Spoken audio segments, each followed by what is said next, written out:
Chapter 31. Touching with Feeling. See, it wasn't difficult at all, was it? Try to find the third petal, she encouraged. If I had to guess, the other two petals must be at the top corners, both left and right, directly opposite these bottom corners, I said. As soon as I finished speaking, I focused on the predicted petals. But when I counted the number of crystal pillars, it wasn't as expected. I counted 14 pillars, and when I counted the petal on the other side, there were also 14. It's not them, I reported the error. Try to see where else they might be located, she suggested. If it's not vertical, then maybe it's horizontal, I assessed. Try it. Along the horizontal plane between the first two petals I found on the left and right. I didn't hesitate to count the pillars in those petals immediately. 7, 8, 9, 10. Found it. That means the other petal must be in the overlapping section of another circle, because it's on the same plane, I said confidently, and it was indeed so. I found 2 more petals on the same plane, meaning I had now found a total of 4 petals. Now there's only the last petal left, because there are 5 positions in total, she said. This is difficult. I don't know what principle to use to assess where it is, I said. I'll tell you that this remaining petal will be the point that creates another geometric shape that symmetrically overlaps this hexagon, Vasuta hinted. These 4 petals are arranged horizontally at the bottom to create a symmetrical geometric shape by adding just 1 point. It must be the top point of this hexagon, right? I proposed my reasoning. Try it, she replied. Then I counted the crystal pillars in the targeted petal and found that it was indeed the one. Yay, I found all 5 petals, and it forms a triangle that is perfectly symmetrical with this hexagon, I excitedly reported. Congratulations. Your memory crystal pillar is in one of these 5 petals, she revealed. And which petal is mine? I immediately asked. You must find it yourself, she replied. Why don't you just tell me directly? I'm dying to know my story, I asked, expressing my feelings. In the future, you will face many more puzzles so that you can explain them to people. Consider this a simple lesson for you. If you can't solve this, don't even think about trying to solve other puzzles, she said instructively. Okay. It's just a little bit more now, I said.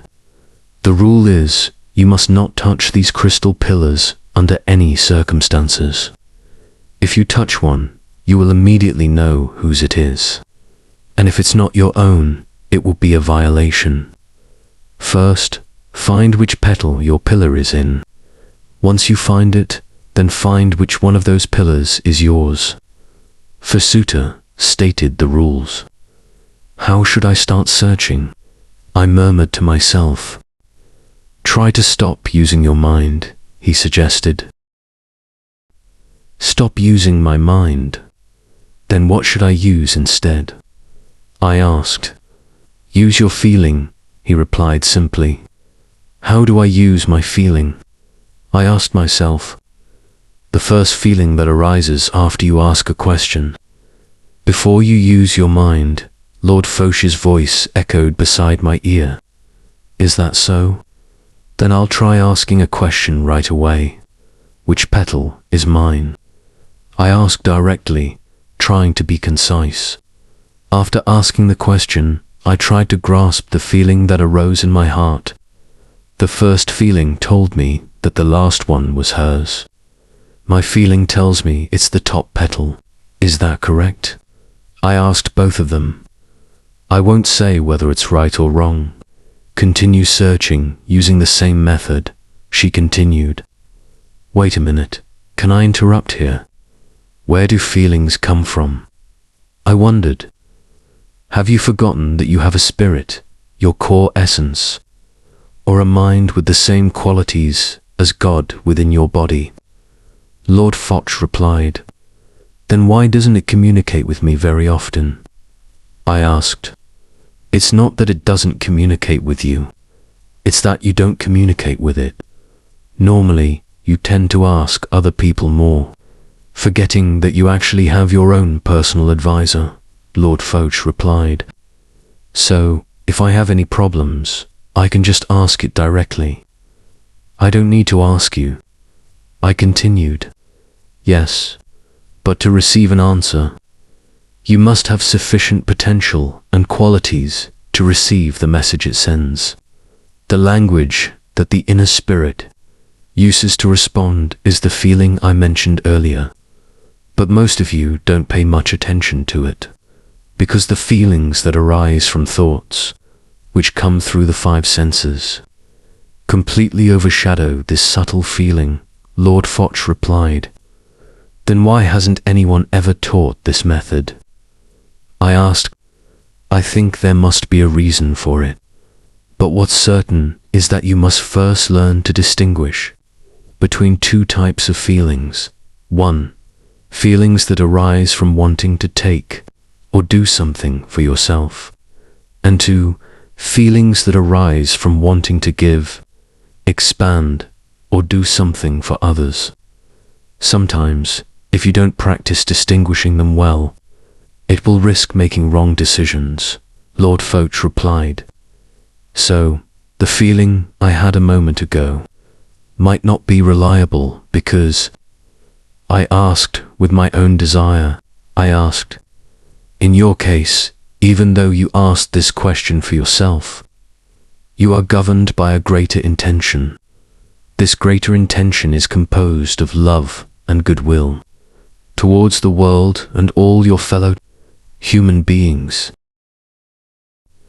It will have an energy that permeates every feeling, every action of yours, until it becomes one.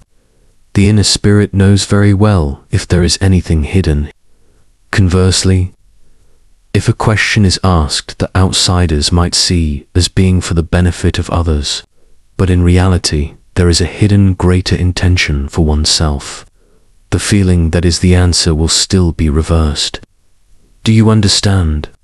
Lord Foch elaborated. I think I understand, I replied.